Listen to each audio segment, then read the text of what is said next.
So hi, welcome to the Good Noise Podcast. I'm Shane, I'm Glory. and we're here with, Chris from Painted Young. and we're gonna ask him some questions today. I'm gonna start. So congrats on your newest release, The Smallest Similarities. How do you feel about the response to that EP so far? We're pretty excited. It's been a long time coming, even longer because of the pandemic, Yeah. the whole thing. So, um, yeah, it was just pushed back, production wise, and it was we were just holding off on it for a while, because we didn't know what to do. But once it got increasingly safer and safer, we Mhm. figured, you know what, why not just um go for it and see like what's gonna happen. And yeah, we're finally here and we couldn't be any more proud of it. Hell yeah, As you should be. It was a very solid EP. I agree. Thank Good you. job, guys. Yeah. So is there any meaning behind the EP name or cover art? Um as for the title of the EP, The Smallest Similarities, it is a piece of a lyric from the single 45 After Midnight. Mhm. um there really wasn't much when we came up with using that as the title of the EP. There really wasn't all that much meaning behind it, but like as like we grew more and more attached to it, Mhm. that's when we started to discover what it actually means to us. Because what is it? Like everybody in the band comes from like different musical backgrounds, Mhm. Mhm. and we kind of wanted to take those influences, put them together into our music, and it's kind of that common ground, you know. So Mhm. like every little piece of like the common ground that you have between somebody like builds up to create something awesome. So Yeah. and as for the cover art, Yep. um there really, if I'm gonna be honest, there really isn't all that much going on, Mhm. Mhm. like meaning wise, but we did want to try and incorporate as much of the songs into the visual art as possible. Mhm. Like um you'll see there's a sign that says 45, as in 45 after midnight. Yep. In the background there was a sunset happening in the background when it was taken. The license plate says uh Gladiator, abbreviated, obviously. Mhm. um and a bunch of other things that was incorporated from the song. So That's so sick. I I love love when that. bands do that where it's not like it's visual and it's like little Easter eggs in it. I love that so much. Thank you for doing that. I love that. of course, like we tried our best. So Mhm. So how did the track list come about for the EP? Did you guys meticulously put each song into place, shuffle it, and just say "fuck it"? How'd it go?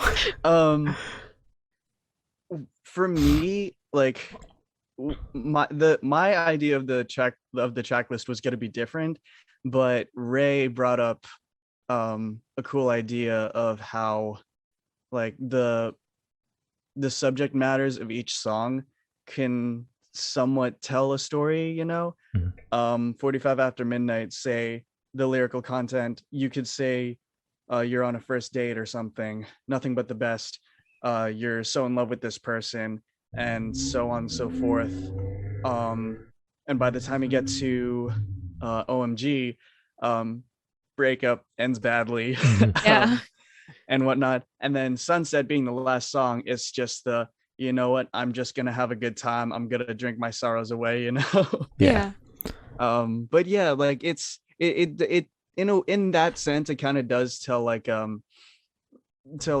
small story of like just a short-lived love and whatnot. But as for me, when it comes to track listing, I try to order it the way I would a live set list. Mhm. So Okay. like the way I would have done it is so different from what Ray had in mind. Mhm. But looking back on it, I'm kind of glad that we did it his way, because it definitely flows better. So Okay. That's super yeah. cool. So can you tell us a little bit about your writing process for this EP? So writing each song, each song definitely had a different process to it. Mhm. 45 After Midnight, that was that was a demo that started well before Ray and Bailey even joined the band. Oh, Well before I even knew who Ray was. oh my God! Wow, yeah. Because yeah, they joined that in like mid 2018. I started that demo maybe late 2016 Oh ish. wow. Wow. Jesus, you So were that holding on was, to that for a yeah, while. Yeah. that was in its very fetal stages. And this was before even the last record. um that one was kind of put on the back burner Mhm, for a little bit, just because I did have other songs I wanted to get out first. mhm, But once they came into the picture, I just showed them the demo I had. They put their touches on it, and it was a similar case for Makeup and Novocaine as well. That had a okay. similar story. It was a demo before they even joined, but once I showed it to them, they added their touches to it, and they definitely made it a lot better. So, Mhm, as for um, as for OMG and Sunset, um, it was a little different because Ray was the one that kickstarted the writing process for those. mhm, Um, Sunset, in the case of Sunset, Ray had a kind of a full band demo already okay. mapped out. So it was kind of the same thing I would do, but it was just him that did it. He didn't really have any words or lyrics for it, but once I heard it, I just had the like I could only envision like going to the beach with my friends or like driving at like sunset or whatever. Yeah. So yeah, like once I put my words in it, once I started writing lyrics for it, Mhm, I just wanted to make the most cliche summer song ever. Mhm. yeah. So that was that. Um as for OMG, it was kind of a similar thing. He We were actually staying at a friend's house on Long Island because we were about to play a show uh, that weekend. And the days leading up to it, we had nothing to do. Um, but we this one night we were drinking uh, a lot of White Claw specifically. so Okay. Wait, Claw. All right. um, so and out of nowhere, Ray decides he wants to start recording something. So he grabs my guitar. I set up my little like recording rig or what I had, Mhm, and he starts playing chords, has a structure to it, and once that's done, I start writing some lyrics to it, and Bailey actually helped me write lyrics to that too. yeah. So yeah, like every song has a different like backstory to it, and Mhm, I think that's really cool. Like I don't like to do just one process for every song, you know. yeah. It's fair. Yo, White Claw. That song. Yeah. Speaking of which, um What flavor is that? I've only had like a sip watermelon. before. I wasn't the biggest fan because it was just I love sparkling water and I was like, oh, but I'm glad you like it. I'm glad you were able to make a song out of it. Yeah. We need a sponsorship from them. So Yeah, you're a White Claw band. That's fair. That's fair. absolutely. Mhm. Reach out. You never know. You never know. At Mhm. the same time, we are looking for a sponsorship from Angry Orchard too, because we love cider. Oh, okay. Oh yeah. Yeah. Go All for right. it. We have so much trouble picking. Yeah. That's fair. That's fair. It's me. Yeah, it's you. Oh, okay. Um, which question? I completely zoned Oh out. my I'm so God. sorry. I just did writing process. Okay, Shane. I'm so Yep. sorry. It's all good. So what song took the longest to write, and which one's your favorite? Oh man, like when it comes to like actual years, Mhm. obviously 45 After Midnight, but when it Yep. comes to um the when it comes to like figuring out all the details and whatnot, Mhm. and figuring out the finalized product before going into the studio, Okay.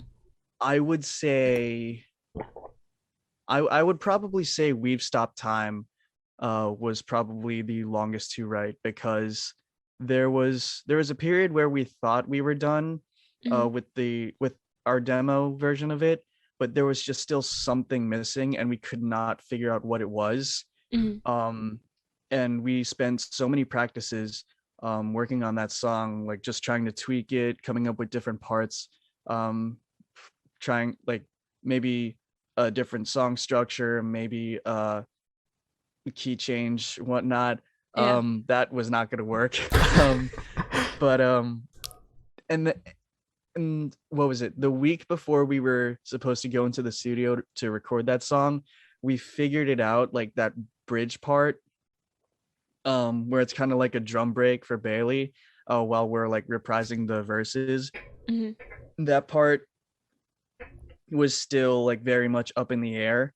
Mhm. And so like the week before, like we got it down the way we wanted to, like very last minute before we were going to the studio. So Yeah. yeah. Hell yeah. Solid. All right. So can you tell me where your headspace was at when you were creating this EP? I know you mentioned 45 was written almost 7 years ago, which is a pretty long time. So if you could just do like an overall thing. Yeah. Yeah, overall, it was really just me trying to mesh all the pop punk influences Mhm. that really like shaped me, as well as all of the, I guess you could say, like, for lack of a better word, popular influences. Okay.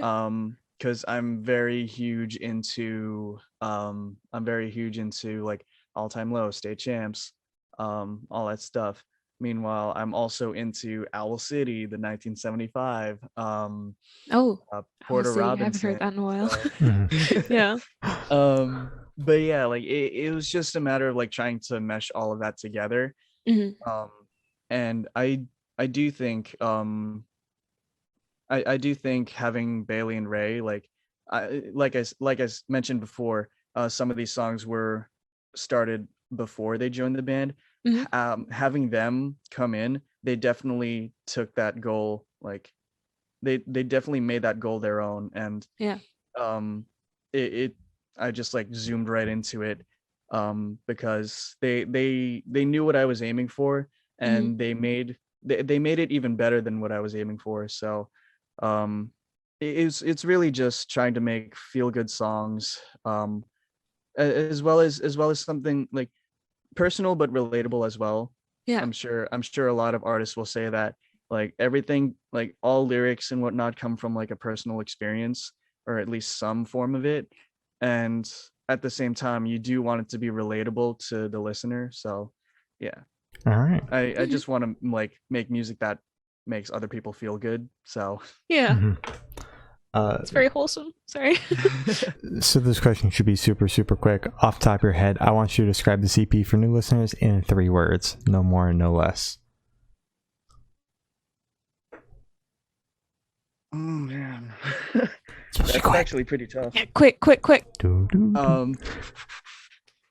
Dancing, jumping, and just fun. There you Fun. go. Dancing, jumping, fun. Yeah. Okay. There you go. Sure. That's great. So for this question, I want you to picture, boom, you're on tour. You're stopping at a gas station for a rest stop. You're going into the gas station. What is your snack of choice? Oh, snack of choice. Mm-hmm.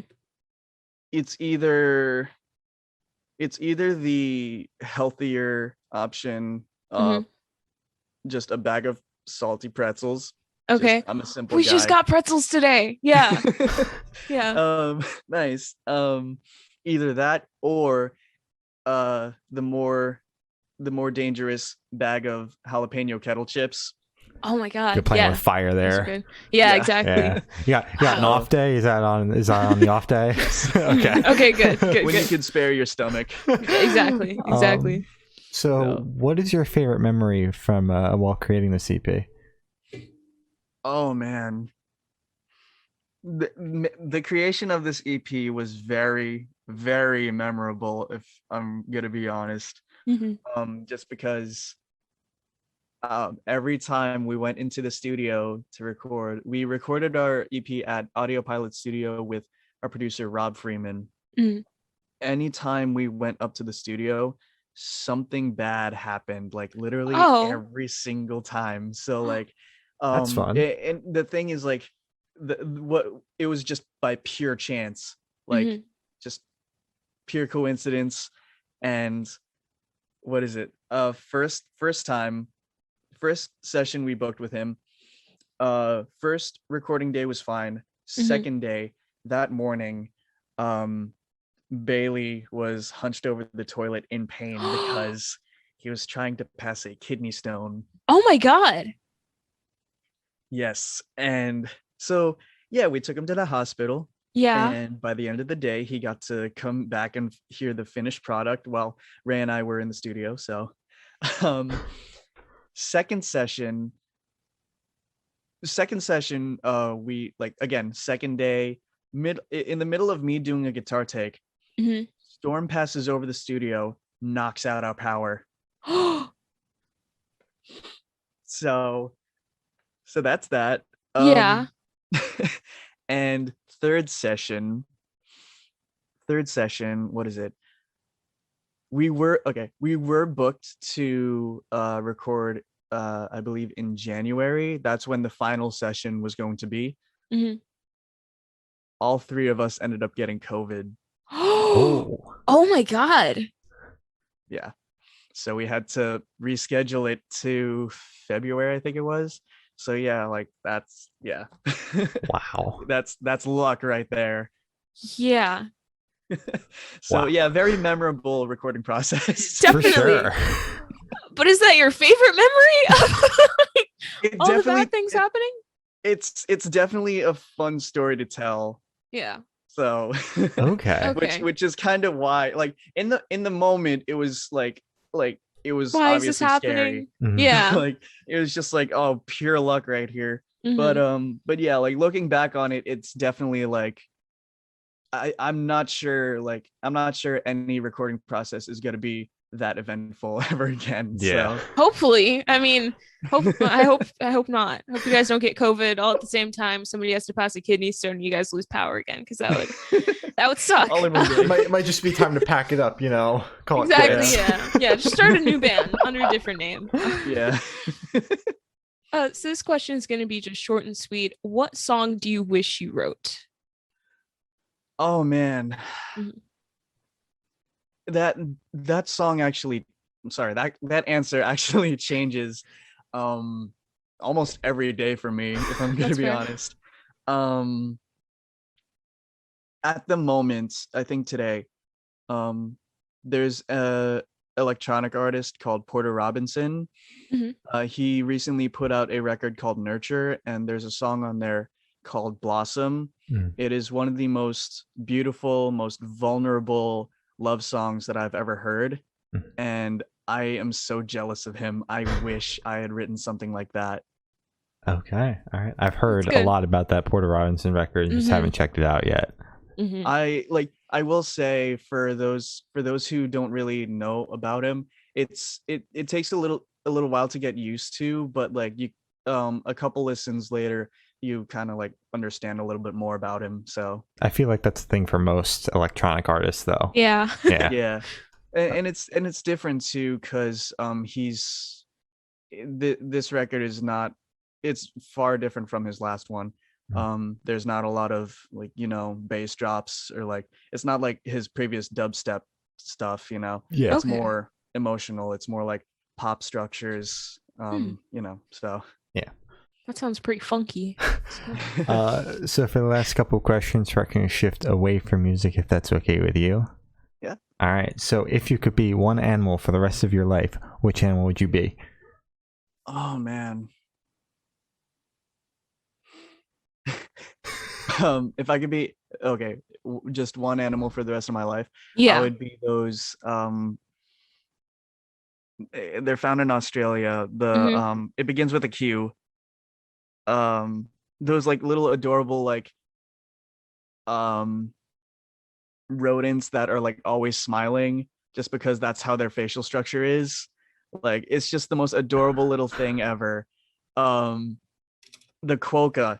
That's what Oh, it's okay. called. I was looking it up. I was like, I've never heard of this. It sounds adorable. It is Okay. so adorable. Like, if you see a picture of them, like, they're just like constantly smiling, and like it is just so cute. And what is it? I just want to be smiling all the time, even though I'm dead on the inside. Oh, So I just want to. I didn't mean to say that while you're drinking. oh my god! You want me to change your Could have killed me right there. Oh my god! I just want to everything's fine, and if I may not be fine on the inside, but if my smile can make somebody else happy, that's all I care about. Hell yeah. Oh, So okay, that's fair.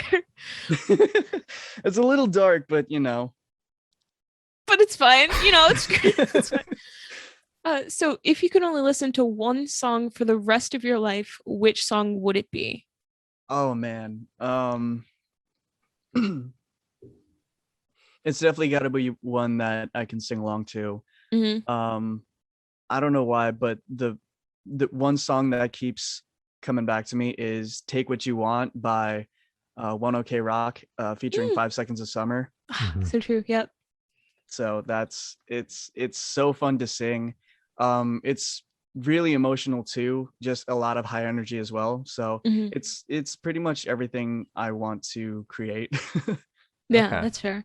I feel like I should check that out. I didn't know 5 Seconds of Summer collaborated with One OK Rock. So Yeah, that's it was solely because they work with the same producers. oh, So yeah. happy Match- coincidence. Match That's made in good. heaven. Connections. So for this last question, boom, you're on a desert island. You can bring one person, one movie, and one album. Who and what are you bringing? One person. Mhm. Oh man. Okay, let's get the easier stuff out of the way. Yeah. One movie, it would be Wes Anderson's The Grand Budapest Hotel. Okay. Such an underdog story of this poor boy who becomes an owner of a hotel. Mhm. So that's that. One movie, one person, and one song. Album. Album. Oh, album. Gotcha. Sorry. Oh, that is so tough. If I could listen to one album for the rest of my life. The rest of your life. Better be one you like. Yeah. Definitely. I do have a question about this question. Has anybody like been weird and been like, probably an album that I don't like, just so I could give it another chance and probably overanalyze it? No. No, No. not yet. Unless that you is want to be such the a- first one. Oh, that is no. Yeah. That's what I thought. Yeah. That is like, I don't know why. I feel like some people would like look at that question in that weird way, but it's I keep going back to One OK Rock, but probably that album that Ambitions, Mhm. such a good one front to back, and it's pretty much got a little bit of everything, a little bit of heavy rock, a little bit of pop, just yeah, occasional breakdown once in a while, but Ooh, yeah. all right. yeah, it's like it's very subtle too, like you don't even notice it, but yeah, it's a very well-rounded album. Mhm.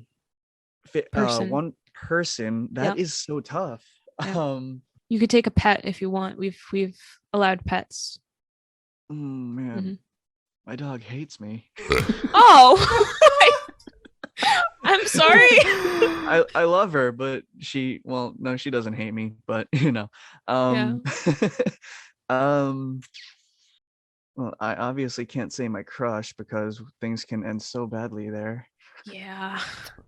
Oh man, like I'm single, so that I mean, you got a couple Um, of band members, family Yeah. members, friends. I don't know, Yeah.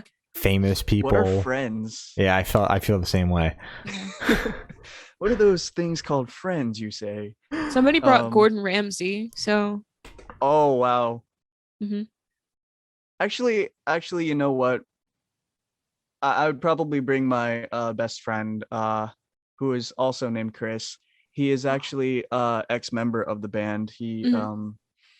yeah, like he and I just can't seem to get rid of each other. So like, yeah, why not? yeah, why not be Alright. stuck on a desert island together? Yeah, right. So as I said, that's all the questions we have today. Is there anything that you'd like to plug?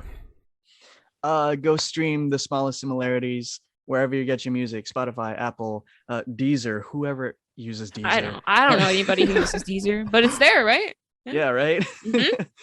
Mhm. But yeah, thank you guys so much. Of course, Of course.